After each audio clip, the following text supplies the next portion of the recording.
চোখে চশমা, হলুদ ড্রেস, তোমাকেই বলছি। কথাটা বলে ডাক দেয়। মিম আশেপাশে তাকিয়ে দেখে ক্যাম্পাসে এমন হলুদ ড্রেস সে ছাড়া আর কেউই পরেনি। তাই সে ছেলেগুলোর কাছে যেতে থাকে। মিম সবাইকে উদ্দেশ্য করে বলে, জি ভাইয়া, আমাকে এভাবে ডাকার কি কারণ? মিমের কথা শুনে নাহিদ হালকা করে ছোট্ট একটা হাসি দেয়। সিয়াম মিমকে বলে, মামুনি, ভার্সিটিতে নতুন এসেছো? মিম বুঝতে পেরেছে তার সাথে এখন কি করা হবে, তাই সে জবাব দেয়। জি ভাইয়া, প্রথম বর্ষে ভর্তি হয়েছি। আরাফ নিজের জায়গা থেকে হালকা সরে এসে মিমের পাশে দাঁড়িয়ে বলতে থাকে, তা মামনি, দেখতে তো খুব সুন্দর, রূপে তো আগুন ধরেছে। তা সেই আগুনের পড়ার একটু সুযোগ দিও আমাদের। মিম বুঝতে পারছে না কি বলছে এগুলো, তাই সে প্রশ্ন করে। ভাইয়া কি বলছেন, বুঝতে পারছি না। মিমের কথা শুনে নাহিদ বাইক থেকে নেমে সিগারেটের শেষ অংশে জোরে একটা টান দিয়ে মুখের সমস্ত ধোঁয়াগুলো মিমের মুখের উপর ছাড়ে। মিম জোরে জোরে কাশতে থাকে, যেন নিঃশ্বাস বন্ধ হয়ে যাওয়ার উপক্রম। মিমের অবস্থা দেখে সবাই জোরে জোরে হাসতে থাকে। নাহিদ মিমের একেবারে কাছাকাছি চলে আসে। দুজনের নিঃশ্বাস দুজনের মুখের উপর পড়ছে। মিমের খারাপ লাগছে, তবুও নাহিদকে কিছু বলছে না।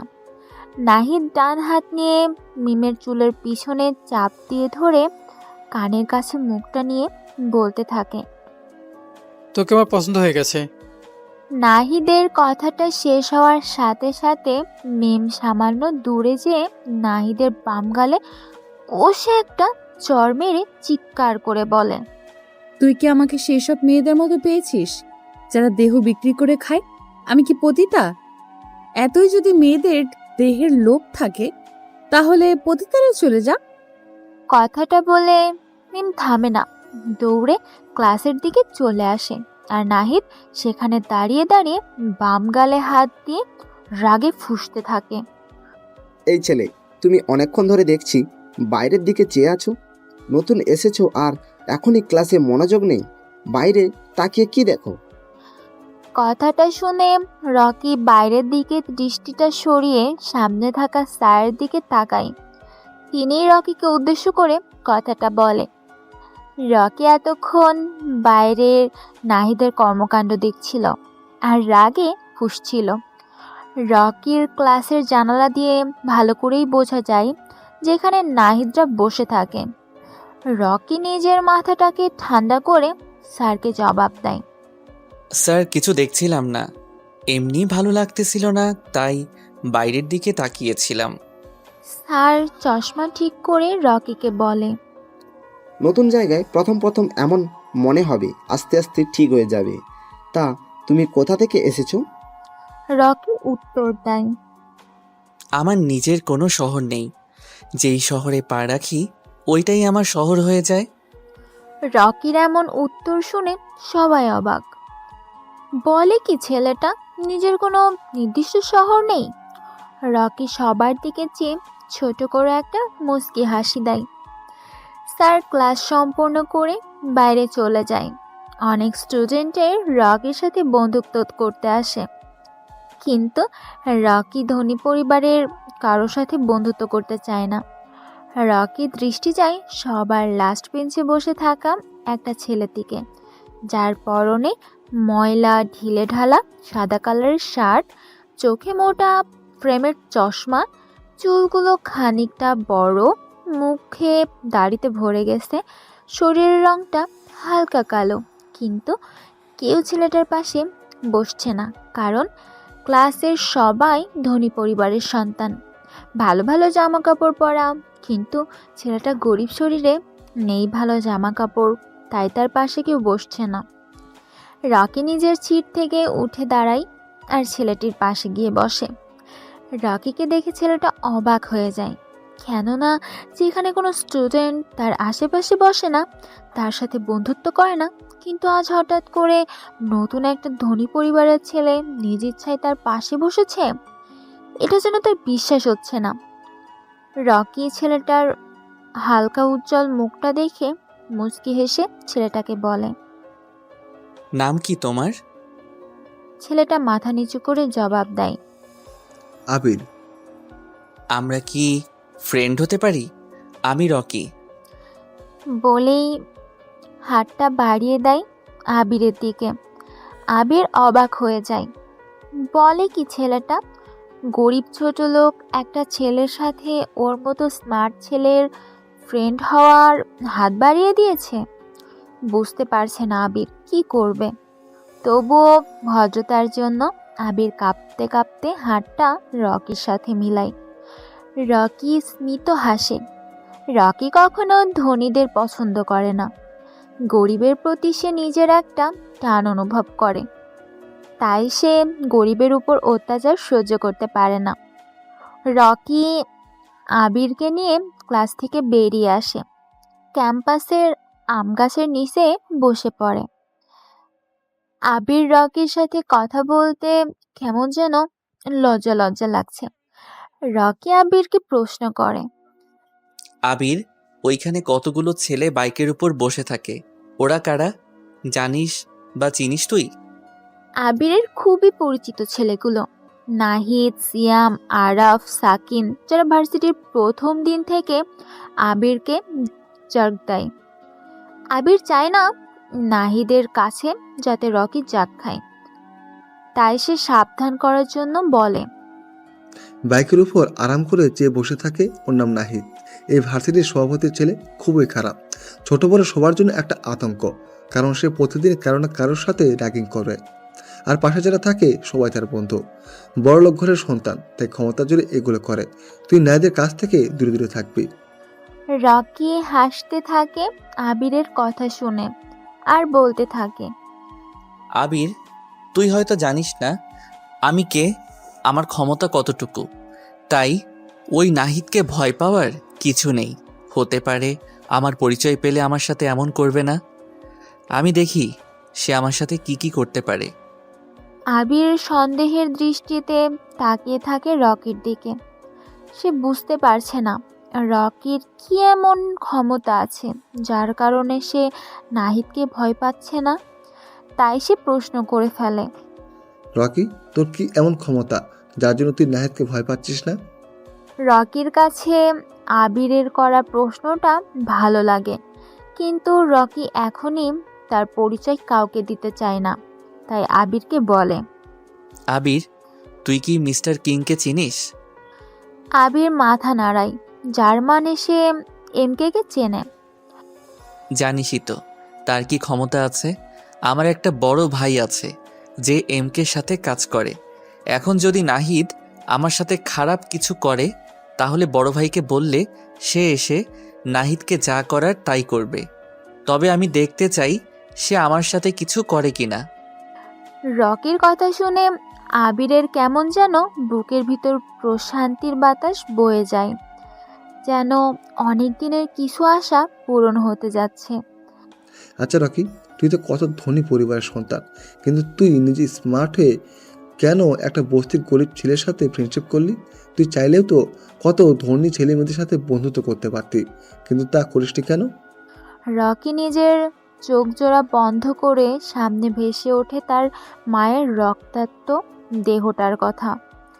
সে দীর্ঘ নিঃশ্বাস ফেলে আবিরকে জবাব দেয়।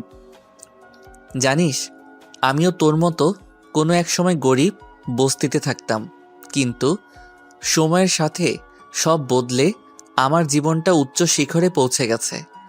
আমার মার নিষেধ ধনী পরিবারের সন্তানের সাথে যেন চলাফেরা না, কি আর এমনিতেই আমার এই বিলাসিতার জীবন ভালো লাগে না। তাই মূলত আমি তোর সাথে বন্ধুত্ব করেছি, এই আর কি। আর কি না। রকির এরকম উত্তরে রকির প্রতি আবিরের শ্রদ্ধা বৃদ্ধি পায়। আবির আবারও রকিকে প্রশ্ন করে। আচ্ছা রকি, তখন যে স্যার তোকে জিজ্ঞেস করেছিল তুই কোন শহর থেকে এসেছিস, তখন এমন রহস্যময় উত্তর দিয়েছিস কেন, সেটা বল। রকি মুচকি হেসে জবাব দেয়। আমি রহস্যময় ছেলে হতে পারি, কিন্তু সব জায়গায় রহস্যময় কথা বলি না। আমার ওই কথার মানে চাইলেই স্যার বের করতে পারবে। এখন তোকে আর বলতে হবে না, তুই নিজেই আমার কথার উত্তর পেয়ে যাবি। কথাটা বলে রকি বসা থেকে উঠে দাঁড়ায় আর আবিরকে বলে। চল আবির, তোকে বাসা পর্যন্ত ড্রপ করে দিয়ে আসি। আবিরও বসা থেকে উঠে দাঁড়ায় আর রকিকে বলে। ভাই তুই গরিবের সাথে চলাফেরা করতে পারিস, কিন্তু গরিবের বাড়িতে যেতে পারবি না, কারণ গরিবদের বাসার অবস্থা অনেক খারাপ, যা তুই সহ্য করতে পারবি না। রকি মুচকি হাসে। চোখটা বন্ধ করলে ছোটবেলার কিছু দৃশ্য তার চোখের সামনে ভেসে ওঠে। রকি আবিরের পিঠে হালকা বাড়ি দেয়। পকেট থেকে বাইকের চাবিটা বের করে হাতে ঝাঁকাতে ঝাঁকাতে বাইকের কাছে যায়। রকি বাইকটা জোরে টান দিয়ে আবিরের সামনে এনে থামায়। হাতের ইশারায় বাইকে উঠতে বলে আবিরকে। আবির কিছু একটা ভেবে বাইকের পিছনে উঠে বসে। ভার্সিটির অনেকের কাছে এটা যেন সহ্য হচ্ছে না।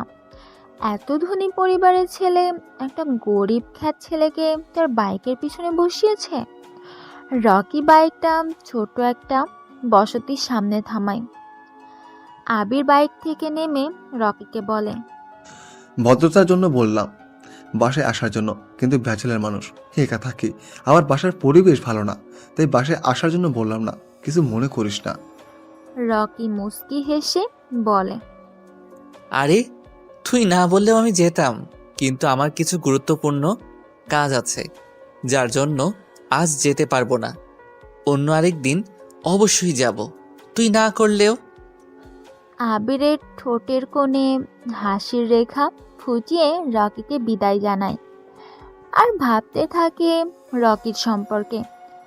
হঠাৎ কোথা থেকে যেন আবিরের কাছে উদয় হলো এক অচেনা আগন্তুক, আর এসেই ভাইয়ের মতো বন্ধুর হাত বাড়িয়ে দেয়। রকি, আমি পরের বার এমপি নির্বাচন করতে চাই, তুই এটার ব্যবস্থা করে দিবি। কিছুক্ষণ আগেই মেয়র সাদ্দাম খান রকিকে দেখা করার জন্য ডাকে। আবিরকে নামিয়ে দিয়েই রকি সাদ্দামের বাগান বাসতে চলে আসে। দুজন দুজনের সামনাসামনি বসে, কারোর মুখে কোনো কথা নেই। সাদ্দাম জানে রকি ঠান্ডা মাথার খেলোয়াড়, তাই সে নিজ থেকে রকিকে উদ্দেশ্য করে কথাটা বলে। রকি কিছুই বলে না। পকেট থেকে সিগারেটের প্যাকেটটা বের করে একটা সিগারেট চালায় আর বিষাক্ত ধোঁয়াগুলো নাক দিয়ে ছাড়তে থাকে। সাদ্দাম জানে রকির এই একটা বদ অভ্যাস আছে, সেটা হলো সে সিগারেটের ধোঁয়া নাক দিয়ে বেশি ছাড়ে। রকি একটু শব্দ করে হাসে, যেই হাসিতে লেগে আছে রহস্যময় কিছু আভা, আর সাদ্দামকে বলে। সাদ্দাম ভাই, সবাই জানে গুরুত্বপূর্ণ কথার সময় আমার হাসি আসে। কী জন্য হাসি পায় জানি না আমি, তবে আমার মাইন্ড খেলার জন্য হাসাটা খুবই প্রয়োজন। আমি জানতাম আজ হঠাৎ কেন আমাকে ডেকেছেন, তাই হেসেছি। তবে পরের বার এমপি নির্বাচন করতে হলে তো রফিক চৌধুরীকে সরিয়ে দিতে হবে। সাদ্দামও পকেট থেকে একটা সিগারেট বের করে টানতে থাকে আর রকিকে বলে। আমি জানি তুই চাইলে কোনো কিছুর ব্যাপার না, তবে রফিক চৌধুরীকে সরানো এতটা সহজ হবে আমার মনে হয় না। রকির কানে কথাটা বারবার বাজতে থাকে, তাই সে রেগে পাশে থাকা কাচের ফুলদানিটা ভেঙে ফেলে, জোরে চিৎকার দিয়ে বলে। এই রকির কাছে কোনো কিছু অসম্ভব নেই, আমি পারি, সব পারি। আমি রফিক চৌধুরী কেন আরও উপরের কাউকে মারতে আমার সময় লাগবে না, একটা ফোনই যথেষ্ট। আপনি পরের বার এই সিটির এমপি হবেন। সাদ্দাম মুচকি হাসে। সে জানে রকি পারে না, এমন কোনো কাজ নেই। রকি একবার যে কাজ হাতে নেয় ওইটা ছিনিয়ে নেওয়ার বুক আছে তার। রকি, তোমার কি অতীতের কথা মনে পড়ে? রকি চোখ জোড়া বন্ধ করে অতীতের কিছু ঘটনা তার চোখের সামনে ভেসে উঠছে। রকি চায় না অন্ধকার অতীতকে সামনে এনে সদ্য ভবিষ্যৎটাকে নষ্ট করা, তাই সে বসা থেকে উঠে দাঁড়ায় আর সাদ্দামকে উদ্দেশ্য করে বলে। এই শহরে আমার পরিচয় আমি আর আপনি ছাড়া কেউ জানে না। আমি চাই না কেউ আমার সম্পর্কে কিছু জানুক, তাহলে কিন্তু পরেরটা আর নাই বললাম। আসি আমি, রাতে একটা মিশনে যেতে হবে। শহরে নতুন এসেই ঝামেলাটা না করলেই পারতে। তা আজ রাতে আর শেষ দিন। হয়তো কোনো এক পাপিষ্ঠের গরিবদের কাছ থেকে টাকা লুটে নিজের ব্যাংক ব্যালেন্স বাড়াচ্ছে। কথাটা বলে রকি মেইন দরজাটা খুলে বাইরে বেরিয়ে যায়। সাদ্দাম চাইলেও রকিকে আটকাতে পারবে না, তাই বৃথা চেষ্টা করে লাভ নেই।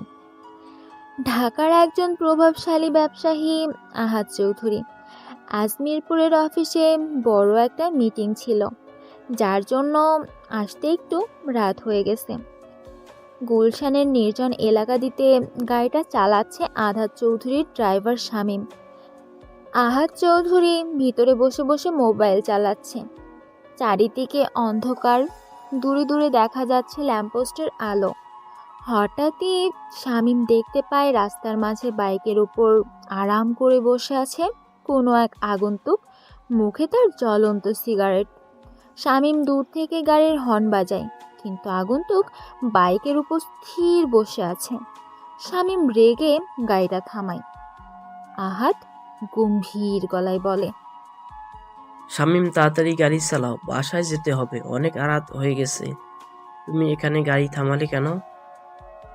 শামীম জবাব দেয়, স্যার, সামনে কে যেন বাইক দাঁড়া করিয়ে বাইকের উপর বসে সিগারেট টানছে। গাড়ি থেকে নেমে দেখো, হয়তো মদ পান করে নেশা ধরেছে, তাই পাগলের মতো এখানে বসে আছে। শামীম গাড়ি থেকে নেমে আগন্তুককে উদ্দেশ্য করে বলে, এই কে তুই? মদ খেয়ে মাঝ রাস্তায় বাইকের উপর বসে মাতলামো করছিস? রাস্তা থেকে বাইকটা সরা তাড়াতাড়ি।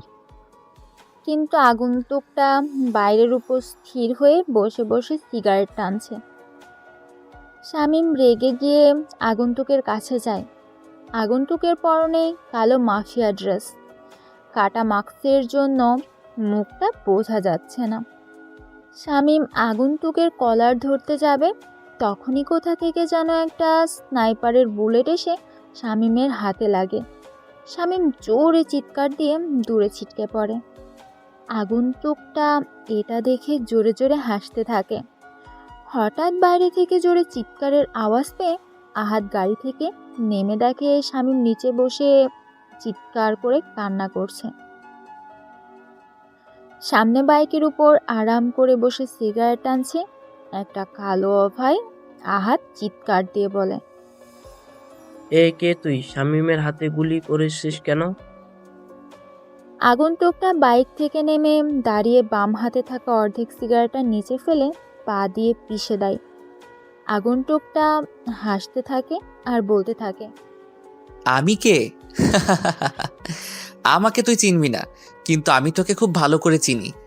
ঢাকার অন্যতম ড্রাগ ব্যবসায়ী, গরিবের টাকা লুটে নিজের ব্যাংক ভরতেছিস, গুন্ডা দিয়ে চাঁদা তুলিস, আর সবার সামনে ভালো মানুষের মুখোশ পরে আছিস। এগুলো কেউ জানে না। আহাদ অবাক হয়ে যায়। এত কিছু করে কিন্তু কেউ জানে না তার এই গোপন করা ব্যবসার কথা। তাই আহাদ ভয়ে ভয়ে বলতে থাকে, কে তুমি, আর আমার সম্পর্কে এগুলো কি করে জানো? আগন্তুক মাস্কের ভিতর মুচকি হেসে জবাব দেয়, আমি তোর সম্পর্কে আরো অনেক কিছু জানি। 3টা বউ তোর, কিন্তু কোনো বই এ কথা জানে না। রাতের পর রাত মেয়ের নেশায় ডুবে থাকিস তুই। আরো শুনবি? এবার আহাদ কান্না করে দেয়।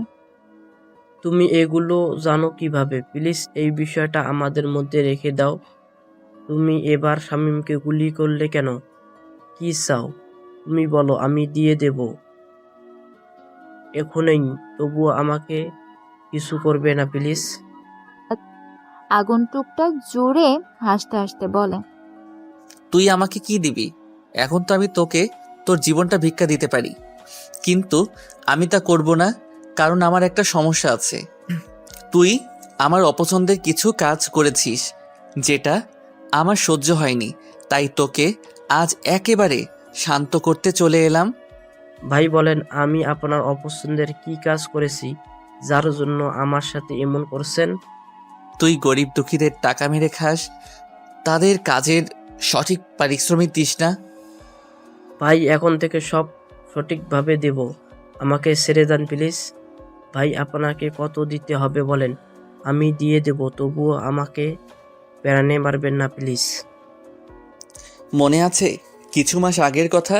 তোর একটা বিল্ডিং তৈরি করতে যে 50 জন শ্রমিক মারা গেছে, কিন্তু তুই একটা মৃত শ্রমিকের পরিবারকে 10,000 টাকা করে দিয়েছিস। সেই গরিব শ্রমিকের জীবনের মূল্য কি 10,000 টাকা? বল আমাকে। ভাই, গরিবের জীবনের কোনো মূল্য নেই। এরা বেঁচে থেকে দেশের জনসংখ্যা বৃদ্ধি করছে। আর আমি এখন আপনাকে একটা অফার করছি। গাড়িতে 50 লক্ষ টাকা একটি ব্রিফকেস আছে। আপনি সব টাকাগুলো নিয়ে আমাকে ছেড়ে দেন। কথাটা শুনে আগন্তুকটা পিছন থেকে একটা ধারালো ছুরি বের করে আহাদের দিকে এগিয়ে যায়। আগন্তুকের কাণ্ডে আহাদ ভয় পেয়ে পিছিয়ে যায়, কিন্তু আগন্তুকটা আহাদের ডান হাত থেকে আহাতের ডান হাতটা ধরে কেটে ফেলে। হালকা চাঁদের আলো দূর থেকে ল্যাম্পপোস্টের আলোয় স্পষ্ট বোঝা যাচ্ছে তাজা রক্তগুলো পিচ ঢালা রাস্তায় পড়ে যাচ্ছে।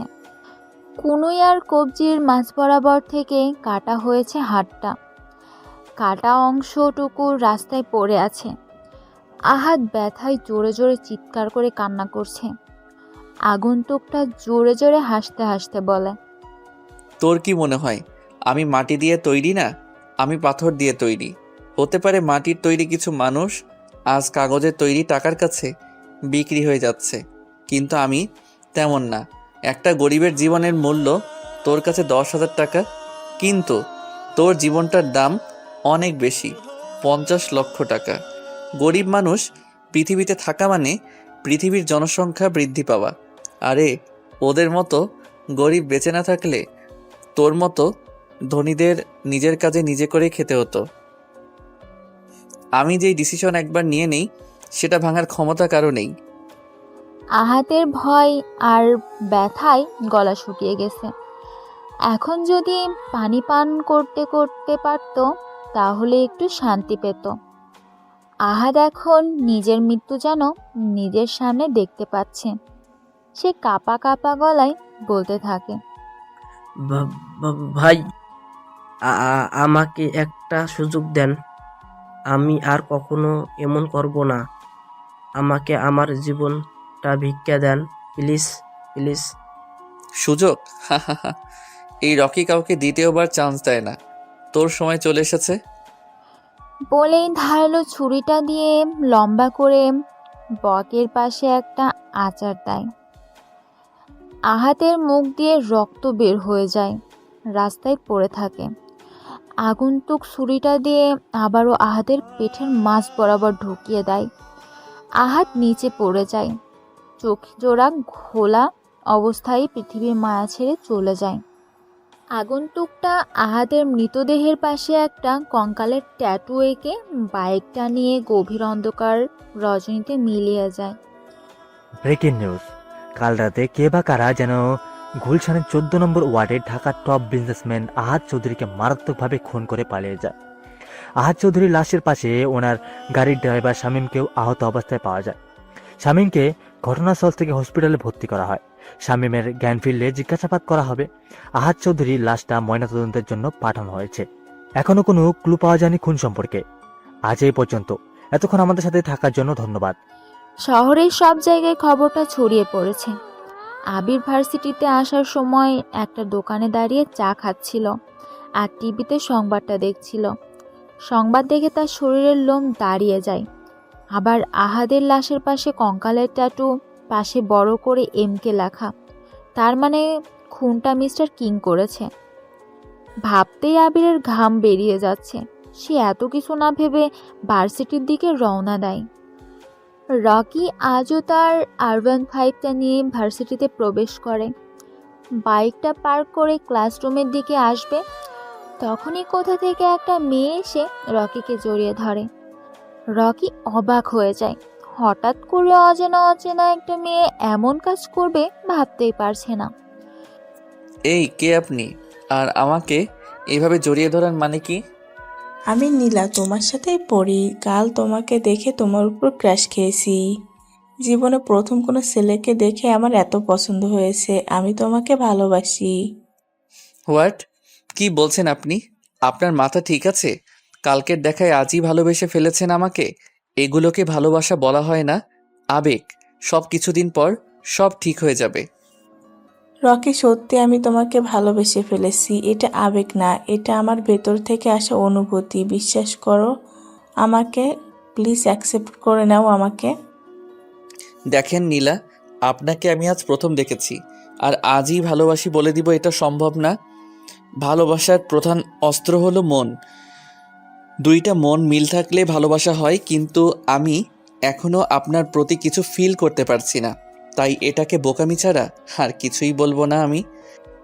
আচ্ছা, সময় নাও, কিন্তু বেশি সময় আমি তোমাকে দিতে পারবো না। আরেকটা কথা, তুমি এখন আমার জিনিস, কোনো মেয়ের দিকে চোখ তুলে তাকাবে না। বুঝতে পারছো আমার কথা?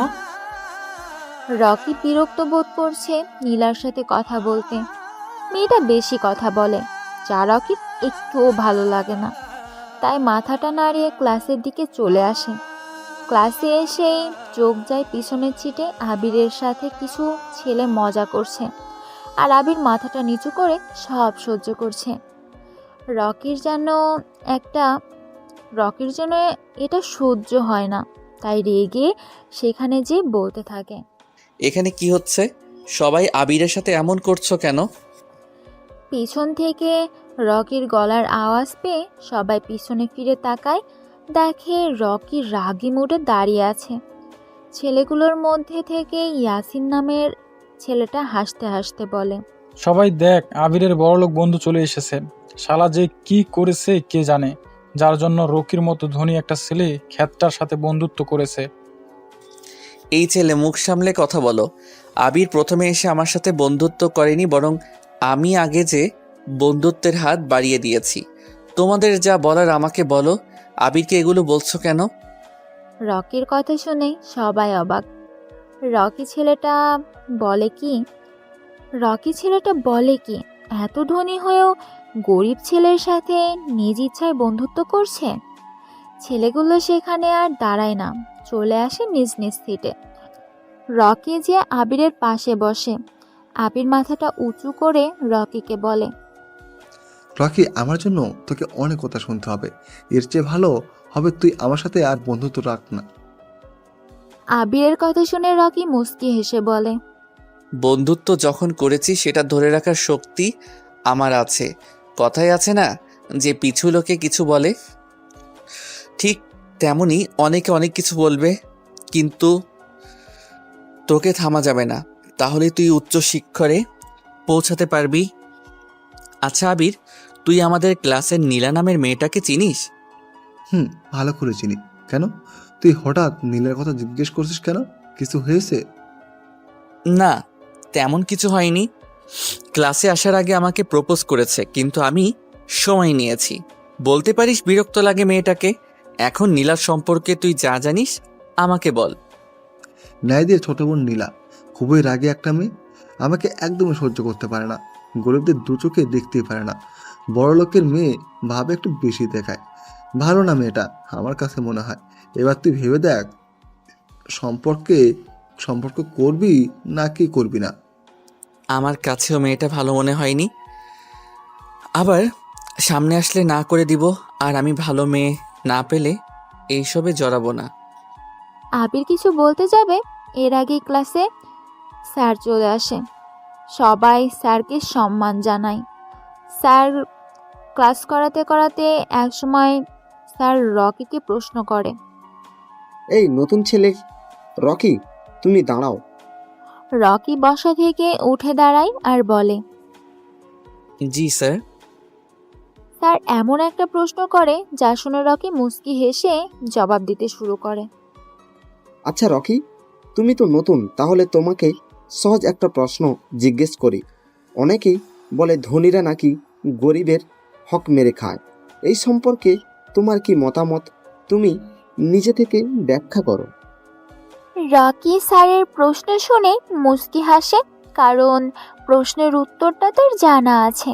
তাই সে বলতে থাকে, স্যার, সব ধনী লোক যে গরিবের কাছ থেকে তার হক মেরে খায় এটা আমি বলবো না। কারণ মানুষের মধ্যে ভালো খারাপ আছেই।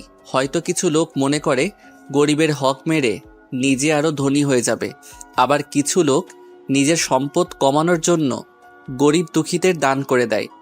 এই শহরে এমন অনেক প্রভাবশালী লোক আছে যারা গরিবের হক মেরে খায়, কিন্তু দেখা গেছে কিছুদিন পরই সে কোনো কঠিন রোগে আক্রান্ত হয়ে মারা যাচ্ছে। আমি জানি না কেন ধনীরা গরিবদের সাথে এমন করে, তবে আমার জীবনের একটা বড় লক্ষ্য এই গরিব দুঃখীদের জন্য কিছু একটা করে যাওয়া। স্যার, আমার অবস্থানটা যতই দূরে বা বড় হোক না কেন, গরিবের সাথে কেমন যেন একটা আত্মার সম্পর্কে প্রকাশ পায় আমার মাঝে। আমি এখানে কারো প্রিয় হওয়ার জন্য মিথ্যে মিথ্যে কথা বা উদ্দেশ্য করিনি, যতটুকু পেরেছি নিজ থেকে উপস্থাপন করেছি। ধন্যবাদ। রকি, তুমি ঠিক বলেছ। আমাদের সবারই উচিত গরিবদের জন্য নিজের সাহায্যের হাত বাড়িয়ে দেওয়ার। রকি অনুমতি নিয়ে নিজের সিটে বসে ক্লাস সম্পূর্ণ করে।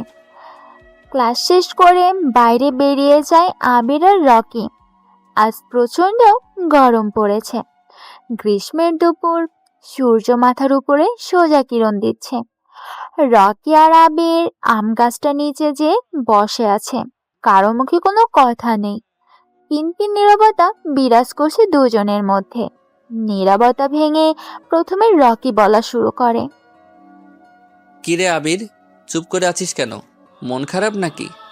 না রে, বসে বসে তোর কথা চিন্তা করছি। রকি অবাক হয়ে বলে। আমার কথা আবার কি চিন্তা করছিস? আবির মুস্কি হাসি দিয়ে বলে। তুই একজন ধনী পরিবারের ছেলে হয়ে গরিবের প্রতি তোর কত ভালো ভালো ধারণা, কিন্তু কিছু ধনী ছেলে মেয়ে আছে যারা গরিবদের জন্য সহ্য করতে পারে না। তুই তাদের তুলনায় কত আলাদা, এটা চিন্তা করছিলাম। আবির শোন, যখন তোর কাছে অনেক অনেক টাকা থাকবে তখন তুই ভুলে যাবি যে তুই কে, আর যখন তোর কাছে টাকা থাকবে না তখন সমস্ত পৃথিবী ভুলে যাবে তুই কে। রকি, তুই কি জানিস তুই খুবই রহস্যময় কথা বলিস? রকি মুস্কি হাসে। জানি আমি রহস্যময় কথা বলি, কিন্তু তা বের করার জন্য রহস্যময় লোকের প্রয়োজন। রকি সকালের সংবাদ দেখেছিস? কাল রাতে কে বা কারা যেন আহাদ চৌধুরীকে মেরে পালিয়ে গেছে। আহাদ চৌধুরী? সেটা আবার কে? আমি তো চিনি না, তবে সকালে ভার্সিটিতে আসার সময় অনেকের মুখে বলতে শুনেছি আহাদ চৌধুরী নামে কাউকে সন্ত্রাসীরা মেরে পালিয়ে গেছে। তুই ঢাকায় থাকিস আর আহাদ চৌধুরীকে চিনিস না? আহাদ চৌধুরী হচ্ছে ঢাকার টপ বিজনেসম্যান, কিন্তু লোকটা বেশি ভালো ছিল না। কেন, উনি আবার কি করেছে? কিছুদিন আগে ওনার একটা বিল্ডিং ভেঙে পড়ে 50 জনের মতো লোক মারা গেছে। সবাই আমাদের বস্তিতে থাকতো।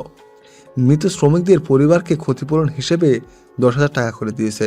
ওনার কাছে একজন গরিব শ্রমিকের জীবনের মূল্য মাত্র 10,000 টাকা। তাই আমার কাছে মনে হয়েছে আহাদ চৌধুরীর মৃত্যু হওয়াতে অনেকেই খুশি। আমার কি মনে হয় আবির আহাদের খুনটা হয়েছে তার এই অপকর্মের জন্য। লোকটাকে দেখতেই কেমন জানি খারাপ খারাপ মনে হয়। ঠিক বলেছিস তুই।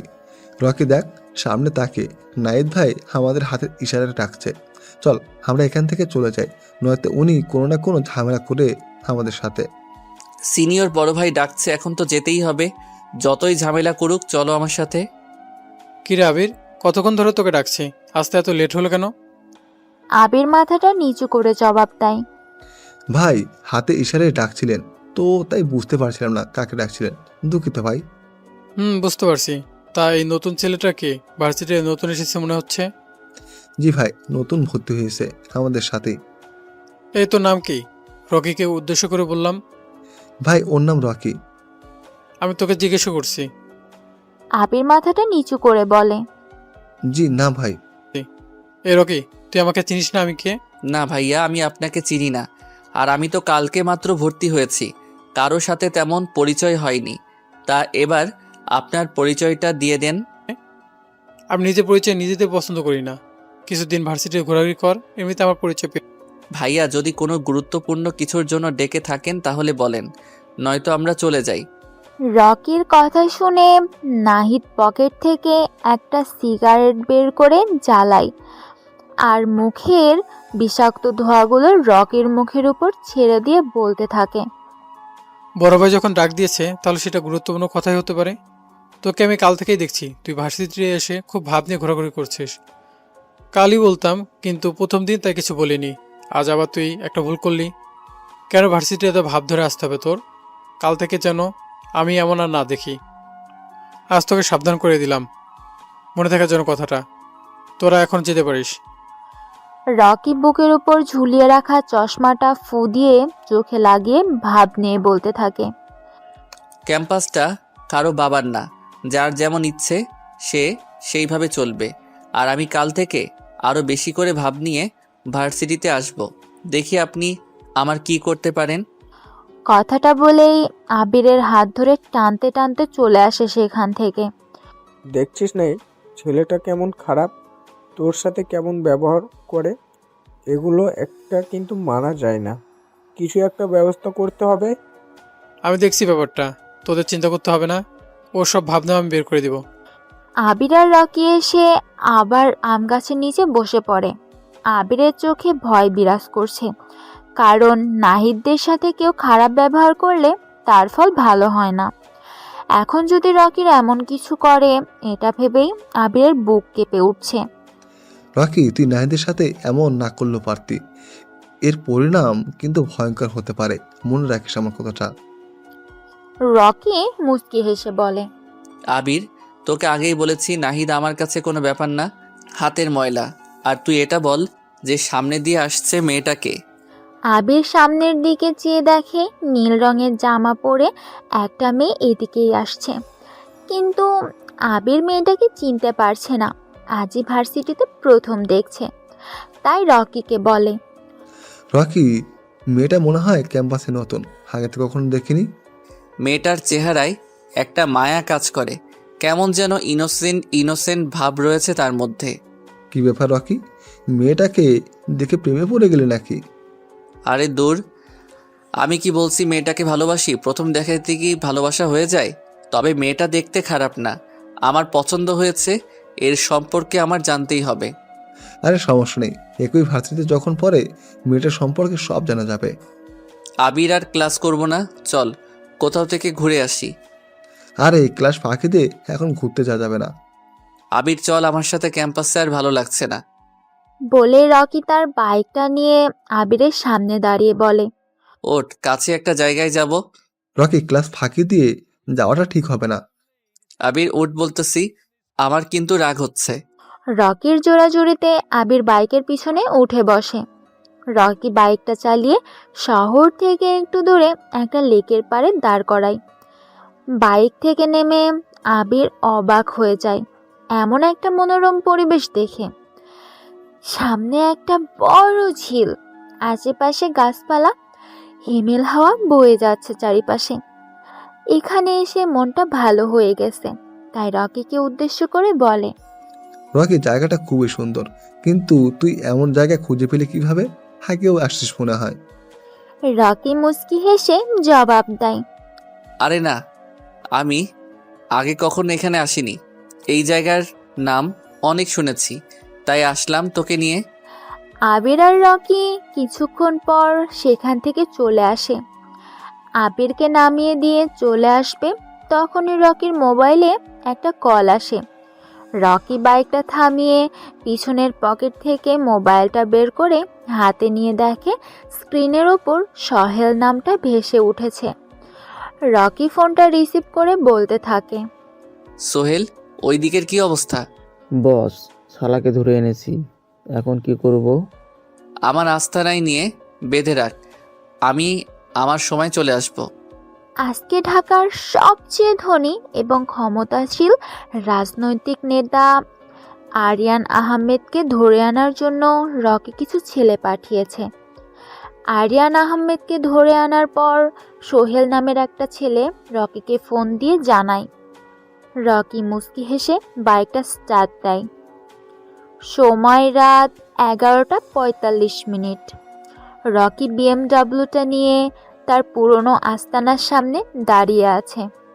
বাইরে হালকা বৃষ্টি পড়ছে। একজন ছেলে হাতে একটা ছাতা নিয়ে রকির গাড়ির গেট খুলে দিল।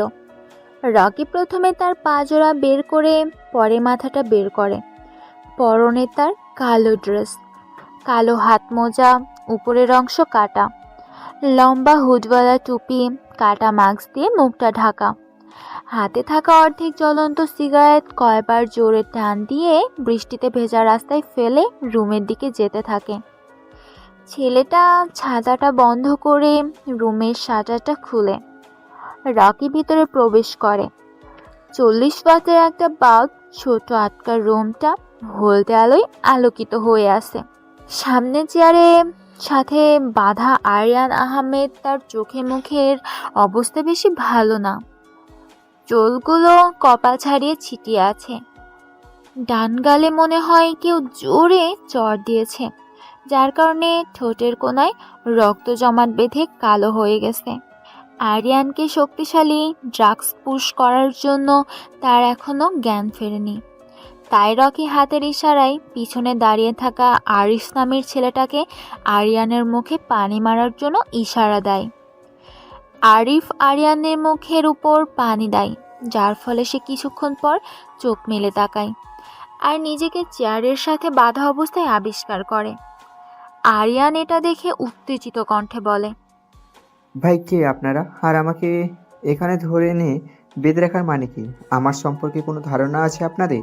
দেখেন, ভালোই ভালোই বলছি, আমাকে ছেড়ে দেন, নয়তো আপনাদের সবগুলোর এমন অবস্থা হবে যা ভাবতেও পারবেন না। রকি মুচকি হেসে বলতে থাকে, আমি কে সেটা তোর জানা লাগবে না, তুই কে সেটা সবাই ভালো করে জানে।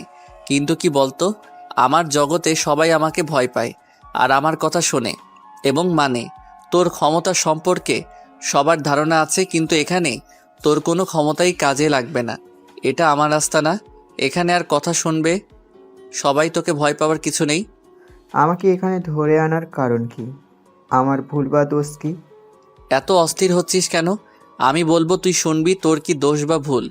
তুই তো ঢাকার টপ ধনীর মধ্যে একজন, আবার রাজনীতিও করিস, কিন্তু এত টাকার পাহাড় বানালি কিভাবে?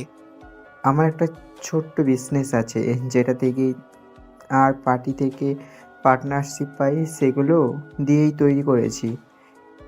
রকি জোরে জোরে হাসতে হাসতে বলে, তুই যে মিথ্যা কথা বলছিস সেটা তোর চেহারার হাবভাব দেখেই বোঝা যাচ্ছে। আমি সত্যি বলছি, বিশ্বাস করুন আমাকে, এগুলো ছাড়া আর কোনো ইনকাম করার ফোর্স নেই আমার। কথাটা শুনে রকি রেগে যায়। পাশে থাকা শক্ত স্টিকটা দিয়ে আরিয়ানের বাম হাঁটুতে জোরে একটা বাড়ি মেরে বলে, আমি তোর সম্পর্কে সব কিছু জানি, তাই তোর সব অপকর্মের কথা তুই নিজের মুখে স্বীকার করবি। এই জন্য তোকে প্রশ্নটা করেছি। আমি মিথ্যাবাদীকে একদম পছন্দ করি না, আর যারা বেশি কথা বলে তাদেরকেও পছন্দ করি না। তুই ঢাকার নামকরা একজন রাজনৈতিক নেতা, তুই মানুষের সেবা করবি, কোনটা করলে তাদের জন্য ভালো হবে সেটা করবি। কিন্তু তুই কি করিস? স্মাগলিং করিস, গরিবের হক মেরে খাস। মনে আছে ধানমন্ডিতে একটা ছোটোখাটো বস্তি ছিল, গরিব দুঃখীদের বাসস্থান ছিল, কিন্তু তুই কি করলি? সরকারি একটা বড় প্রজেক্টের জন্য সব গরিব দুঃখীদের সেখান থেকে বের করে দিলি। এই কাজটা করার পর থেকেই আমার চোখে পড়ে গিয়েছিলি। তোকে ছোট একটা চান্স দিয়েছিলাম, কিন্তু তুই দ্বিতীয়বার একই ভুল করলি। এখন বল, এগুলোর জন্য তোকে কি শাস্তি দেওয়া যায়? ভাই আমাকে ছেড়ে দেন, আমার দ্বারা এমন ভুল দ্বিতীয়বার আর হবে না। কথাটা শুনে রকি উচ্চস্বরে হাসতে হাসতে থাকে। ভাই আমি ভুল করে ফেলেছি, আমাকে মাফ করে দেন, আমাকে ছেড়ে দেন প্লিজ, আমার দ্বারা দ্বিতীয়বার আর এমন ভুল হবে না। আরিয়ান এমন কথা শুনে রকি উচ্চস্বরে হাসতে হাসতে বলে, তোকে কি ধরে এনেছি ছেড়ে দেওয়ার জন্য? দ্বিতীয়বার যাতে আর এই ভুল না করতে পারিস সেই ব্যবস্থা করার জন্য ধরে এনেছি তোকে। আরিয়ানের কাছে রকির কথা মোটেও ভালো লাগতেছে না। সে বুঝে ফেলতেছে তার সময় শেষ আজকে। সামনে ভয়ঙ্কর রকিকে দেখে বোঝা যাচ্ছে আরিয়ানের মৃত্যু যেন এখন মাথার উপর। আর কিছুক্ষণ তারপরই তার চিরদিনের জন্য নিথর হয়ে যাওয়া। আরিয়ান ভয় কাতর চেহারা নিয়ে করুণ কণ্ঠে বলে, ভাই আমাকে ছেড়ে দেন, আমি ওই বস্তিটা আবার ওদের দিয়ে দিব, প্লিজ বিশ্বাস করেন আমাকে। আরিয়ান, তোকে একটা গল্প শোনাই। শহরে গরিব একটা ছেলে ছিল যার বাবা মা কেউ নেই, পৃথিবীতে সে এতিম। ছেলেটা তার পেটের ক্ষুধা মেটানোর জন্য ছোট একটা চা স্টলে প্লাস হোটেলে কাজ করত। তার কাজ ছিল টেবিল পরিষ্কার করা আর প্রতিটা টেবিলে যে খাবার সার্ভ করা। কিন্তু হঠাৎ করে একদিন ছেলেটা কাস্টমারকে পানি দিতে যেয়ে কারোর সাথে ধাক্কা খেলে হাতের গ্লাসটা সেই লোকটার উপর পড়ে।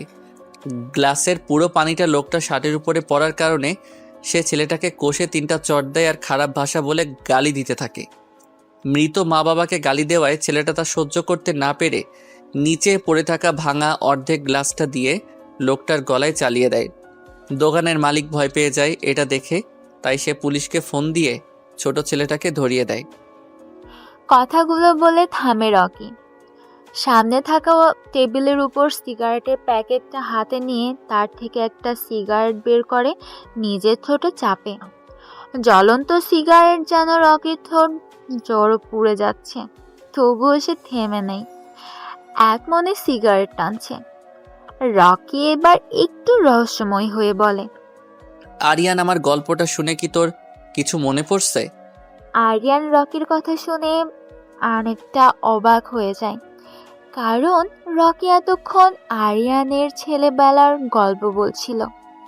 প্রতিদিন রাতে ঘুমাতে যাওয়ার সময় আরিয়ান চোখ জোড়া বন্ধ করলে ছোটবেলার কিছু দৃশ্য তার চোখের সামনে ভেসে বেড়ায়। আরিয়ান যতই অতীতকে ভুলতে চায়, কিন্তু অতীত তাকে তত হ্রাস করে ফেলে। চাইলেও যেন এটা সে ভুলতে পারে না। সে অবাক হয়ে রকিকে জিজ্ঞাসা করে, কে তুই? আর তুই আমার ছোটবেলার কথা জানিস কিভাবে? রকি সিগারেটে আরেকটা টান দিয়ে বলে, তোকে আগেই বলেছি আমি কে, তা তোর না জানলেও চলবে। আর তোর ছোটবেলার গল্প আমার অজানা নয়। এখনো কিছু ঘটনা বাকি আছে, শুনতে থাক। ছেলেটার বয়স কম থাকায় তার শাস্তি কম হয়। দীর্ঘ 14 বছর পর ছেলেটা জেল থেকে ছাড়া পায়, চলে আসে পুরনো সেই বস্তিতে, যেখানে সে ছোট থেকে বড় হয়েছে। বস্তির সবাই ছেলেটাকে মুন্না নামে চিনত। এলাকায় ছোটোখাটো মাস্তানি করত, কিন্তু একদিন ভাগ্য তার সহায় হয়। এলাকার সবচেয়ে ধনী ব্যক্তির বাড়িতে সে আর তার কিছু বন্ধু মিলে ডাকাতি করে। এভাবে তারা একটা গ্যাং তৈরি করে ফেলে, যার লিডার হয়ে যায় মুন্না ভাই। কিছু বড় বড় রাজনৈতিক নেতার সাথে ঘোরাঘুরি করে রাজনীতিতে ঢুকে যায়। আস্তে আস্তে রাজনীতি করতে করতে ভালো পজিশনে পৌঁছে যায়। জনগণ তাকে আরিয়ান আহমেদ নামে চিনতে থাকে। আর এখন সে একজন ধনী এবং ক্ষমতাশালী রাজনৈতিক নেতা, আরিয়ান আহমেদ। তুই আমাদের সম্পর্কে এত কিছু জানলি কিভাবে? আমি চাই তুই সাধারণ কেউ না, কিন্তু তুই আমার সাথে এমন করে কি পাবি? তোর যত টাকা লাগে আমি দিব, তবু আমাকে এখান থেকে মুক্তি দে। থাক না কিছু কথা অজানা। মানুষ জাতিটাই এমন, সারা জীবন সফল জীবনযাপন করে মৃত্যুর সময় আফসোস করে মারা যায়। তোর ভুল একটাই, তুই গরিব দুঃখীদের প্রতি অবিচার আর অত্যাচার করিস। তোর অনেক টাকা হয়ে গেছে।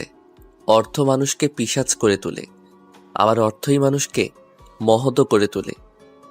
আবার তুই তোর নামটা ভালো জায়গায় নিয়ে গেলি না।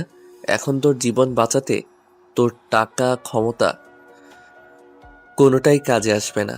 দয়া করে আমাকে ছেড়ে দে। আমি এখন থেকে গরিব দুঃখীদের প্রতি অবিচার আর অত্যাচার করব না। আমি কাউকে দ্বিতীয়বার সুযোগ দেই না। আর পৃথিবীতে খারাপ মানুষ রেখে লাভ নেই। মানুষ নিজের মৃত্যু নিজেই কামনা করে। কথাটা বলে রকি পিছন থেকে একটা পিস্তল ডান হাতে নিয়ে নাড়াচাড়া করে বলে, এই পিস্তলে 5টা বুলেট আছে, সবগুলোই তোর কপালে করব। আরিয়ান চেয়ারের সাথে হেলান দিয়ে বসে আছে। চরম অসহায়তা ফুটে উঠেছে তার চেহারার চাহনিতে। আরিয়ান বিশ্বাসই করতে পারছে না যে আজ তার এই পৃথিবীতে শেষ দিন। মাথাটা নিচু করে হাত দুটোর দিকে তাকায়। এই 2টা হাত দিয়ে কতই না মানুষকে হত্যা করেছে সে। আরিয়ার মৃত্যুর কথা বারবার জপছে। জীবনের এই শেষ বেলায় সে নিজের অপরাধ নিয়েও চিন্তিত। নিচু গলায় রকিকে উদ্দেশ্য করে বলে, আকাশ সমান আমার অপরাধ, তবুও তোমার কাছে আমার আত্রি। তোমার দয়া আমার জন্য সম্ভাবনা, হিসেব শুধু শাস্তি আমার পাওনা। আরিয়ানের এমন আবেগী কথায় রকির মন একটুও নরম হয় না। পিস্তলটা সোজা কপাল বরাবর তাক করে। আরিয়ান কিছু বলতে পারে না। এর আগেই রকি পিস্তলের ট্রিগার চাপ দেয়। 100 ডিগ্রি সেলসিয়াস তাপমাত্রায় গরম বুলেট আরিয়ানের কপালটা ভেদ করে চলে যায়। কপাল থেকে তাজা রক্ত বের হচ্ছে। আরিয়ানের প্রবল ভয় আর অস্থিরতা গ্রাস করছে। মৃত্যুকে এত কাছ থেকে দেখে আরিয়ানের এমন অবস্থা দেখে রকি হি হি করে হেসে বলে ওঠে, মরণের কষ্ট কেমন লাগে আরিয়ান? দেখ কত নিষ্পাপ মানুষ খুন করেছিস তুই। আরিয়ানের শ্বাস ভারী হয়ে এসেছে। মুখটা হা করে কি যেন বলতে চাচ্ছে সে। সবার আগ্রহ তার দিকে। আওয়াজ থেমে গেছে, মুখ বন্ধ হয়ে এলো। আরিয়ানের বিশ্বকাঁপানো একটা ডাক তুলে ঢলে পড়ল চেয়ারের সাথে। তার প্রাণ পাখি তখন আকাশের পথে। রকি চেয়ার থেকে উঠে দাঁড়ায়। হাতের সিগারেটটা শেষ হয়ে গেছে। সেটা মাটিতে ফেলে রুমে শাটারের দিকে যেতে থাকে। তখনই পিছন থেকে সোহেল বলে, বস, শালাকে কোথায় ফেলে দেব? ঢাকা বিশ্ববিদ্যালয়ের মেইন গেটের সামনে, আর পাশে এমকে আর কঙ্কালের ট্যাটু আঁকতে ভুলবি না। রকি সেখানে আর দাঁড়ায় না, বাইরে চলে আসে। বৃষ্টিটা এখন কমে গেছে, তাই সে নিজের হেঁটে গাড়িতে যেয়ে উঠে রাতের আধারে মিলিয়ে যায়। আজ সকালে ঢাকা বিশ্ববিদ্যালয়ে মেন গেটের সামনে থেকে ঢাকার সবচেয়ে ধনী এবং ক্ষমতাশালী রাজনৈতিক নেতা আরিয়ান আহমেদের মৃতদেহ পাওয়া গেছে। 2 দিনে 2টা ক্ষমতাশীল ব্যক্তির মৃতদেহ পাওয়া গেছে। এটা নিয়ে শহরে বিশৃঙ্খলা সৃষ্টি হচ্ছে। পুলিশের ধারণা বাংলাদেশের মাফিয়া কিং মিস্টার কিং এই খুন দুটো করেছে। পুলিশ এখনো তদন্ত করে কোনো ক্লু বের করতে পারছে না। এতক্ষণ আমাদের সাথে থাকার জন্য ধন্যবাদ। আবির আর রকি ছোট একটা চা স্টলে বসে চা খাচ্ছিল। তখনই টেলিভিশনে সাংবাদিক কথাটা বলছে। এই কথাটা শুনে আবির রকিকে উদ্দেশ্য করে বলে, দেশে যে কি হচ্ছে বুঝতে পারছি না, একের পর এক খুন হয়ে যাচ্ছে। পুলিশ কি করে জানে? আবিরের কথা শুনে রকি মুচকি হেসে বলে, টেলিভিশনে দেখলি কি বলল? খুনগুলো কে করেছে? এমকে করেছে। তার সম্পর্কে মনে হয় তোর কোনো ধারণা নেই। সারা বাংলাদেশের সবচেয়ে ভয়ঙ্কর মাফিয়া কিং। ছোট বাচ্চা না ঘুমালে মায়ের এমকের নাম বললে বাচ্চারা ভয়ে ঘুমিয়ে পড়ে। এমপি, মন্ত্রী, মেয়র যা আছে সব তার আন্ডারে। তুই এমকে সম্পর্কে এত কিছু কিভাবে জানিস? তুই কি কখনো তাকে দেখেছিস? এমকে সম্পর্কে আমার অনেক কিছু জানা, যা সে নিজেও জানে না। আমি এমকে কিভাবে দেখব, যেখানে তার নিজের লোকেরাও আজ পর্যন্ত দেখেনি। এমকে দেখা যায় না, শুধু অনুভব করা যায়। ঝড়ের বেগে তার অস্তিত্বের বাতাস বোঝা যায়। কোনো এক অজানা শহরের শান্ত একটা ঠান্ডা মাইন্ড গেমার নামক ছেলে, যার পদবি এমকে দেওয়া হয়েছে, সে যেই শহরে পা রাখে ওই শহরটা ওর হয়ে যায়। শত্রুর মনে ভয়ানক কম্পন সৃষ্টি করে। আবিরের সন্দেহের দৃষ্টিতে তাকিয়ে রকিকে বলে, রকি, তোর আসল পরিচয় কি? কে তুই? তুই কি আমাকে কোনোভাবে সন্দেহ করছিস? তাহলে সেটা ভুল। আমি তোর বন্ধু রকি। আমার কাছে তোকে কেমন যেন রহস্যময় লাগছে। তুই এমকে সম্পর্কে এত কিছু জানিস। আমার মনে হয় না কোনো পুলিশ প্রশাসন এত কিছু জানে না। তাই তোকে একটু সন্দেহ করছি, এই আর কি। আমাকে আবার কীরকম রহস্যময় লাগে? আমি সবসময় এই রকম করে কথা বলতে পছন্দ করি। আর এমকে সম্পর্কে এত কিছু জানি আমার এক বড় ভাইয়ের কাছ থেকে। আমাকে সন্দেহ করার কোনো মানেই হয় না। রকি, সামনে তাকিয়ে দেখ, নাহিদরা হাতে স্টিক নিয়ে আমাদের দিকে আসছে। চল এখান থেকে চলে যাই। আবিরের কথা শুনে রকি পাশে তাকিয়ে দেখে নাহিদ, আরাফ, সিয়াম আরও 3টা ছেলে, সবার হাতে মোটা স্টিক। রকি পকেট থেকে মোবাইলটা বের করে কাকে যেন একটা মেসেজ পাঠায়। আবিরের দিকে চেয়ে দেখে আবির ভয় পেয়ে আসে। রকি আবিরের পিঠে হালকা বাড়ি দিয়ে বলে, আমরা এখান থেকে কোথাও যাব না, এখানে বসে থাকবো। তুই কি পাগল হয়ে গেছিস? আমরা এখানে বসে থাকলে আমাদের কি করে বুঝতে পারছিস? চল এখান থেকে। আবিররা আর সেখান থেকে যেতে পারে না। এর আগেই নাহিদের ছেলেপেলেরা চলে আসে। নাহিদ তার ডান হাতের স্টিকটা নিয়ে বাম হাতে আস্তে বাড়ি দিতে দিতে বলে, কিরে, পালিয়ে যাওয়ার ব্যবস্থা করছিলি নাকি? পালিয়ে যাব কেন? আবির হালকা ভয় পাচ্ছিল, তাই আমাকে চলে যাওয়ার জন্য বলছিল। আবি দেখ, ও ভয় পাচ্ছিল, কিন্তু তুই ভয় পাচ্ছিলি তাই না আমাদের দেখে? রকি মুচকি হেসে বলে, তোমাদের ভয় পাওয়ার কি আছে, যার জন্য ভয় পাবো? কালকে তো খুব ভাব নিয়ে বলে গিয়েছিলি আমার কথা শুনবি না। আজ এর উপযুক্ত শাস্তি দিব তোকে আমি। দেখব বড় বড় কথা কোথায় যায়। এত 4-5টা ছেলে নিয়ে আমাকে মারার জন্য চলে এসেছো? হি হি হি হি। এরা আমাকে মারবে, হাসি পাচ্ছে আমার। নাহিদ স্টিকটা দিয়ে রকির বাম পায়ে জোরে একটা বাড়ি মারে। রকি নিচে পড়ে যায়, কিন্তু ব্যথায় কোনো চিৎকার করছে না। চোখ জোড়া বন্ধ করে ব্যথাটা সহ্য করে নেয়। নাহিদ রকির শার্টের কলার ধরে উঠায় মুখের কাছে মুখ নিয়ে বলতে থাকে, কিরে, কেমন ব্যথা করছে? একটু চিৎকার কর, আমার মনটা যেন শান্তি পায়। তোকে মারার জন্য আমি একাই যথেষ্ট, কিন্তু ওদের এনেছি আমার ক্ষমতা দেখানোর জন্য। আমি এতটাই দুর্বল না যে তোর মতো ছেলে আমাকে মেরে দিবে।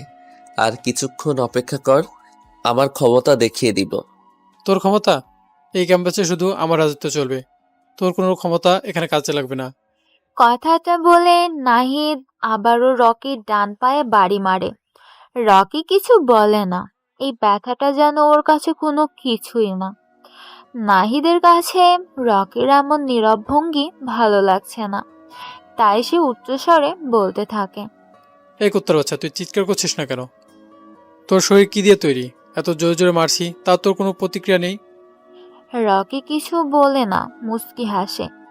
নাহিদ আবারও রকের শার্টের কলার ধরে উঠিয়ে কিছু বলতে যাবে, তখনই ক্যাম্পাসের গেট দিয়ে 3টা ব্ল্যাক কালারের গাড়ি আর পিছনের 4টা বাইক নিয়ে কিছু ছেলে প্রবেশ করে। প্রথমে গাড়ি থেকে একটা ছেলে নামে, পরনে তার জিন্স জ্যাকেট, মাথায় কালো রুমাল বাঁধা, মুখে জ্বলন্ত সিগারেট। পেছনের গাড়িগুলো থেকে একরকম অনেক ছেলে নেমে রকির কাছে আসতে থাকে। এতক্ষণে ভার্সিটিতে তো অনেক স্টুডেন্ট জমে গেছে। ছেলেগুলোকে দেখে নাহিদ বোকার মতো চেয়ে আছে, আর রকি জোরে জোরে হাসতে থাকে। প্রথম গাড়ি থেকে নামা আরাফাত নামের ছেলেটা এসে পকেট থেকে একটা সিগারেট বের করে, তার থেকে একটা সিগারেট রকির ঠোঁটে দেয়, লাইটার দিয়ে সিগারেটের আগুন লাগায়। রকি সিগারেটটা টানতে থাকে। আম গাছের নিচে পাকা মিনারের উপর আরাম করে বসে। সবাই অবাক হচ্ছে। আবির, কারণ রকির এমন অ্যাটিটিউড দেখে। আশেপাশে থাকা কম বেশি সকল স্টুডেন্ট শক খায় রকির এমন অ্যাটিটিউড দেখে। রকি তার ডান হাতটা আরাফাতের সামনে ধরে। আরাফাত পিছন থেকে একটা .38 পিস্তল বের করে রকির হাতে দেয়, আর সিগারেট টানতে টানতে নাহিদকে উদ্দেশ্য করে বলে, কিরে নাহিদ, অবাক হয়েছিস মনে হয় হঠাৎ করে আমার এমন অ্যাটিটিউড দেখে? আমি চাইনি আজই এই শহরে আমার আসল পরিচয় প্রকাশ পাক, কিন্তু ভাগ্য বলে যে কিছু একটা আছে, সেসব কিছু আজই শেষ করে দিতে চাই। তুই তোর বাবার ক্ষমতা দেখিয়ে মানুষকে ভয় দেখাস, কিন্তু আমি আমার ক্ষমতা নিজে তৈরি করে দেখাই, তাও আবার মানুষের ভালোর জন্য। খারাপ, ধনী আর অহংকার দুটোকে আমি সবচেয়ে বেশি অপছন্দ করি। নিজে খারাপ, কিন্তু যে খারাপ কাজ করে তাকে আমার পছন্দ না। আমি কে তুই হয়তো চিনিস না, MK নাম শুনেছিস কখনো? আমি সেই mafia king, godfather in Bangladesh. রকির কথা শুনে নাহিদ ভয় পেয়ে যায়, আর যে রকির পা জড়িয়ে ধরে বলে, ভাই, আমি আপনাকে চিনতে পারিনি, আমার ভুল হয়ে গিয়েছে, প্লিজ আমাকে ক্ষমা করে দিন। রকি তার জ্বলন্ত সিগারেটটা নাহিদের ডান হাতে চেপে ধরে। নাহিদ ভয়ে ও ব্যথায় জোরে চিৎকার দিয়ে ওঠে। এটা দেখে রকির ঠোঁটের কোণে হাসির ঝলক রেখা বলতে থাকে, কিরে, কেমন লাগে জ্বলন্ত আগুনের ছ্যাঁকা? আমাকে মারা এত সহজ না। আমি তোকে আজ মারবো না, কারণ মশা মেরে হাত কালো করার কোনো প্রশ্নই আসে না। 2টা স্টিক আর 5-6টা ছেলে নিয়ে বখাটেদের মতো মাস্তানি করা যায়, কিন্তু মাফিয়া কিং হওয়া যায় না। মাফিয়া কিং হতে হলে বখাটে নয়, মাইন্ড গেম খেলতে হবে। মাফিয়া জগৎটাই এমন হয়, মরো নয়তো শত্রুকে মারো। এখানে যে যত বেশি ভালো করে মাইন্ড গেম খেলতে পারবে সে ততক্ষণ বেঁচে থাকতে পারবে। নাহিদ, তুই আমাকে চিনবি কিভাবে? আমি তো কখনো নিজের আসল পরিচয় নিয়ে মানুষের সামনে আসি না। তোকে আজ মাফ করে দিব, তবে তুই গরিবদের দেখতে পারিস না, এই জন্য ছোট একটা শাস্তির ব্যবস্থা আছে। ভাই, আমি আপনার সম্পর্কে প্রকাশিত নোবেল থেকে জেনেছি আপনি অনেক ভয়ানক। আপনার চোখের ইশারায় মানুষের গলা পড়ে যায়। প্লিজ ভাই, আমাকে প্রাণে মারবেন না। আমি আপনার সব শাস্তি মানতে রাজি আছি। রকির হাতটা সামনের দিকে বাড়ায়। একটা ছেলে রকির হাতে স্টিকটা দেয়। রকি স্টিকটা হাতে নিয়ে নিচে পড়ে থাকা নাহিদের ডান পায়ে একটা জোরে বাড়ি মারে। নাহিদ জোরে চিৎকার করে, কিন্তু নাহিদকে বাঁচাতে কেউ সামনে আসে না। রকি হাসতে হাসতে বলে, কিরে, স্টিকের বাড়ি কেমন লাগে? ভাই, আমাকে মারবেন না। আমার অনেক বড় ভুল হয়ে গেছে। আমার দ্বারা এমন ভুল আর কখনো হবে না। আমাকে ছেড়ে দিন প্লিজ। আমি কারোর সাথে এমন আর করব না।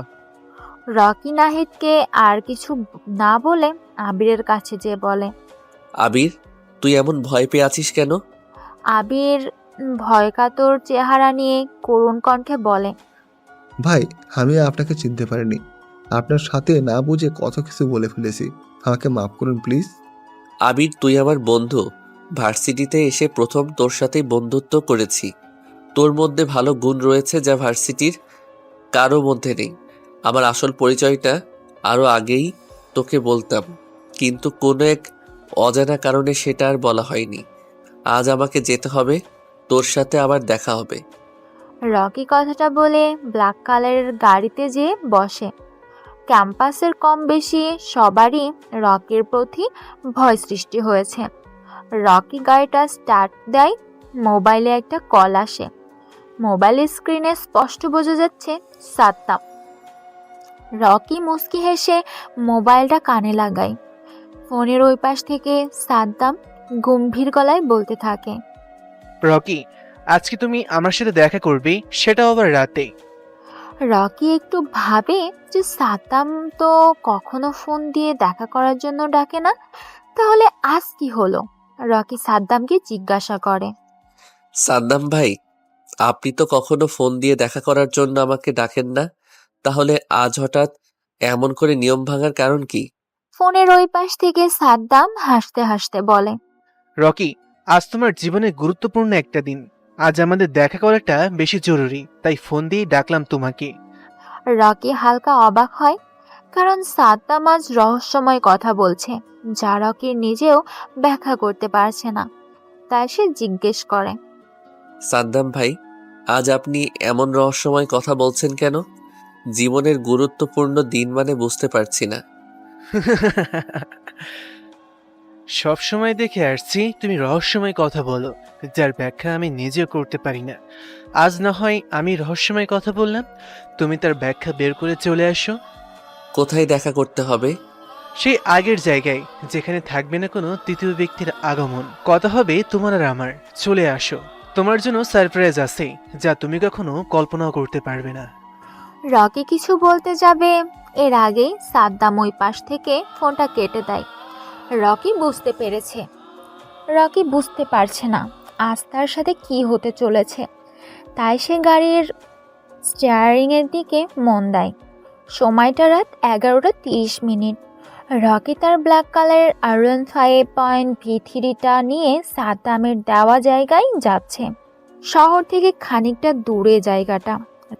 রাস্তার অবস্থা বেশি একটা ভালো না। রকির বাইকের আলোয় স্পষ্ট বোঝা যাচ্ছে কিছু গাড়ি এখান থেকে গিয়েছে। গাড়ির চাকার ছাপ এখনো স্পষ্ট বোঝা যাচ্ছে। রকি দেখতে পারছে কিছু দূরে কয়েকটা গাড়ি দাঁড়িয়ে আছে। একটা গাড়ির লাইট জ্বলে আছে, যার কারণে সামনের জায়গাটা বোঝা যাচ্ছে।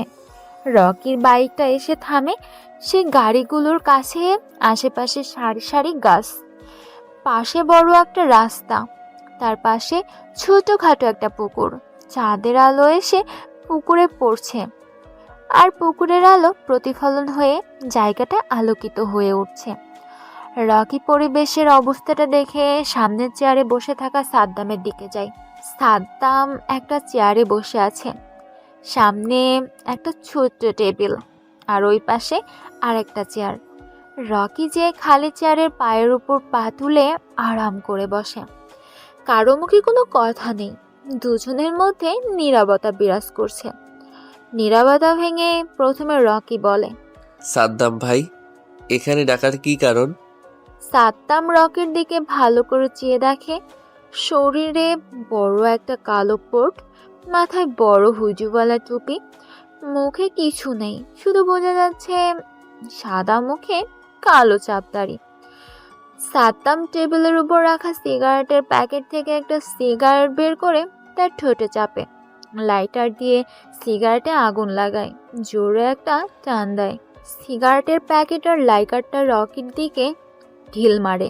সাদ্দাম মুচকি হেসে বলে, রকি, তোমাকে আজ অনেক কারণে এখানে ডাকা হয়েছে। কথাগুলো শুনতে নিজেকে প্রস্তুত করো।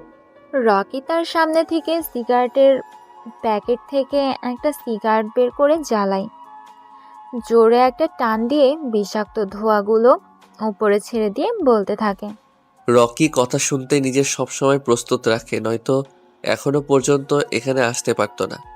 আপনি বলতে পারেন কি বলতে চান, আমি শুনতে প্রস্তুত। রকি, তোমার নাক দিয়ে সিগারেটের ধোঁয়া ছাড়ার অভ্যাসটা আর গেল না। আচ্ছা, তুমি আমাকে এটা বলো যে আমার এমপি নির্বাচন করার কি ব্যবস্থা করলে? রকি আবারও নাক দিয়ে ধোঁয়া ছাড়তে ছাড়তে বলে, আমি এখন যেই কথাটা বলবো আপনিও নিজেকে প্রস্তুত করে নেন কথাটা শোনার জন্য। রকি, তোমার সাথে থাকতে থাকতেই তোমার মতন হয়ে গিয়েছি। তুমি বলো। সাদ্দাম ভাই, আপনি এমপি নির্বাচন করতে পারবেন না। কথাটা শুনে সাদ্দাম জোরে জোরে হাসতে থাকে আর বলে, আমি জানতাম তুমি এমনই কিছু একটা বলবে। রকি ভ্রু কুঁচকে বলে, আমি এমন কিছু বলবো এটা আপনি জানতেন কি করে? নিজের বাবাকে কেউ নিজের হাতে মারতে পারে এমন সৎসাহস তো কারোই নেই। ঠিক বললাম তো আমি? রকি অবাক হয়ে যায় সাদ্দামের মুখে এমন কথা শুনে। রকি ভাবতে থাকে কিভাবে এটা সম্ভব, তাই সে প্রশ্ন করে ফেলে, সাদ্দাম ভাই, আপনি এগুলো কি বলছেন? রফিক চৌধুরী আমার বাবা হতে যাবে কেন? উনি ভালো মানুষ আর গরিব দুঃখীদের পাশে থাকে, ভালো রাজনীতি করে, তাই তাকে আমি তার সম্মানিত চেয়ার থেকে উঠাতে পারবো না।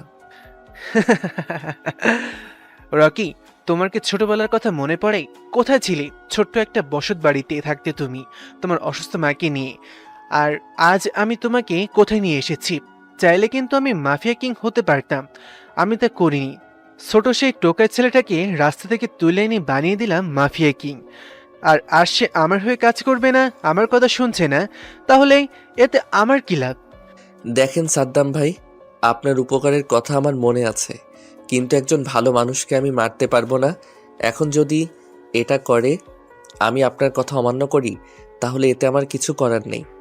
রকির কথা শুনে সাদ্দাম রেগে বলে, রকি, তোর বাবার কথা কি মনে আছে? ঢাকার টপ ধনী ছিল তোর বাবা, আমার কাছের বন্ধু ছিল তোর বাবা। শুনবি কি হয়েছিল তোর বাবা মায়ের সাথে? রকি যেন বিশ্বাসই করতে পারছে না সাদ্দাম ভাইয়ের কাছে বন্ধু তার বাবা। রকি যেন বিশ্বাসই করতে পারছে না সাদ্দাম ভাইয়ের কাছের বন্ধু বাবা। তবে বোঝ হওয়ার পর রকি কখনো দেখেনি তার বাবাকে। মায়ের কাছ থেকে শুনেছিল তার বাবা নাকি অনেক ধনী ছিল। রকির অনেক জানার আগ্রহ ছিল তার বাবার সম্পর্কে, কিন্তু তার হয়ে ওঠেনি।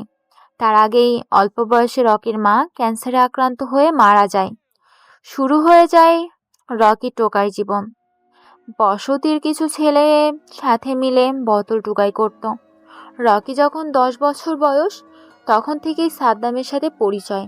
আজ মাফিয়া কিং হওয়ার পিছনে সাদ্দামেরই অবদান আছে।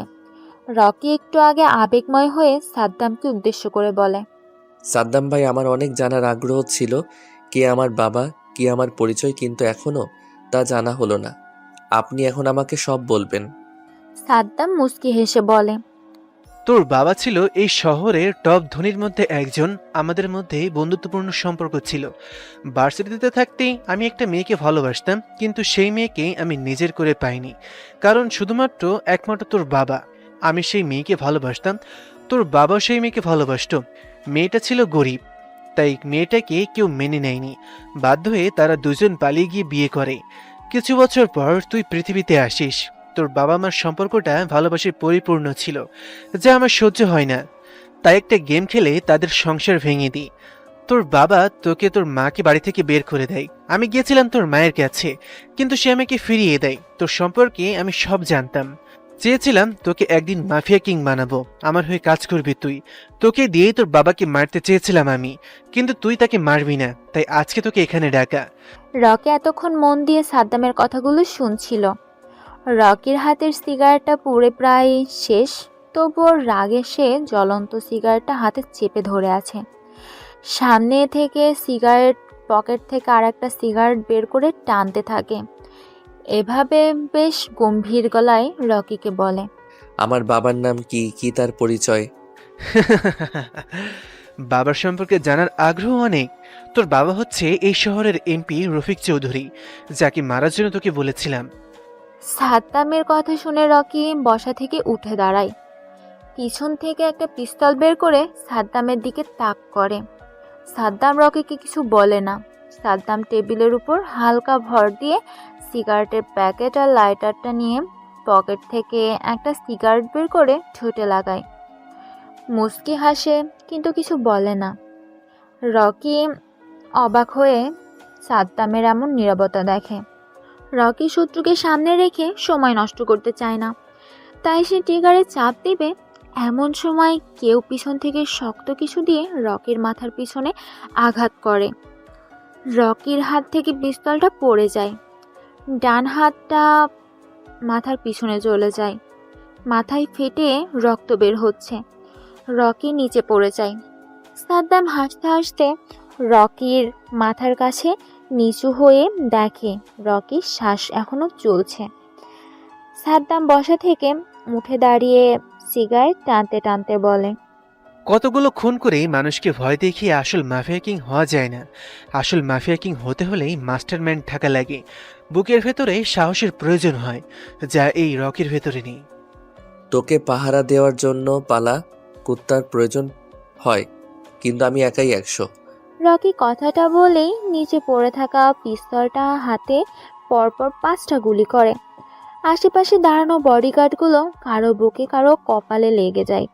সাদ্দামের পাশে থাকা 2টা ছেলেগুলো করতে যাবে, এর আগে রকির পিস্তল থেকে 2টা বুলেট বের হয়ে 2টা বুলেটে যেয়ে তাদের কপালে লাগে। সাদ্দাম এগুলো দেখে ভয় পেয়ে যায়। সাদ্দামের হাতে থাকা অর্ধেক পুরা সিগারেট মাটিতে পড়ে যায়। রকি এক লাফে নিচ থেকে উঠে চেয়ারটা টান দিয়ে পায়ের উপর পা তুলে বসে একটা সিগারেট জ্বালায়। সিগারেটের বিষাক্ত ধোঁয়াগুলো নাক দিয়ে ছাড়তে থাকে। রকি দেখ, সবাইকে শেষ করলেও আমাকে তুই শেষ করতে পারবি না, কারণ তোকে আমি এতটুকু পর্যন্ত নিয়ে এসেছি। তুই আমাকে মারবি না। সাদ্দাম যেন কথাটা শেষ করতে পারছে না, এর আগেই রকি একটা গুলি করে। বুলেটটা যেয়ে সাদ্দামের ডান পায়ে লাগে। সাদ্দাম ব্যথায় চিৎকার দিয়ে ওঠে। রকি হাসতে হাসতে বলে, মাইন্ড গেম তুই খেলতে পারিসনি। তুই আমাকে নিয়ে মাইন্ড গেম খেলতে যে আমার মাইন্ড গেমের গুটি হয়ে গিয়েছিস। আমার মা মরার আগে বলে গিয়েছিল, একটা বেঈমান আমাদের সুখের সংসার ধ্বংস করে দিয়েছে। তার নাম সাদ্দাম খান, ঢাকার ছোট একটা রাজনৈতিক দলের লিডার। তখন বেঈমান কি এটা বুঝিনি, শুধু সাদ্দাম নামটা মনে রেখেছি। পৃথিবীর যেখানে থাকুক তাকে খুঁজে বের করে মারাটা আমার টার্গেট ছিল। কিন্তু 10 বছর বয়সেই তোর সাথে দেখা, চেয়েছিলাম সেখানেই তোকে মেরে দিব, কিন্তু তা করিনি। তোর একটা অফারের কথা শুনে নিজের মাইন্ডটাকে শান্ত করে মাস্টার মাইন্ড গেম খেলতে থাকি। আমি যার হাতে তৈরি তাকে আজ নিজ হাতে মারব, আমার মায়ের মৃত্যুর প্রতিশোধ নেব। রকি, তুই আমাকে মারতে পারবি না, কারণ তোর একটা দুর্বলতার জিনিস আমার কাছে। যার হারানোর কিছু নেই তার ব্যাপারে সতর্ক থাকো। আমার দুর্বল কোনো জিনিস নেই। মনে করে দেখ, ভার্সিটির একটা মেয়ে, নাম মনে হয় মিম। তুই মেয়েটাকে পছন্দ করিস, মেয়েটাও তোকে চিনে না। তোর জীবনের কোনো দুর্বল পয়েন্ট নেই, কিন্তু পছন্দের জিনিসটা তোর মন কেড়েছে। এটা তোর একটা দুর্বল পয়েন্ট। মেয়েটাকে নিবি নাকি আমার কাছে ছেড়ে দিবি? রাজি থাকলে ডিল ফাইনাল কর। রকি মেয়েটার কথা চিন্তা করে সাদ্দামের দেওয়া অফারে রাজি হয়ে যায়। মিম কোথায় সেটা বলো, তারপর তোকে ছেড়ে দিব। সাদ্দাম নিচ থেকে কষ্ট করে উঠে মুচকি হেসে রকিকে বলে,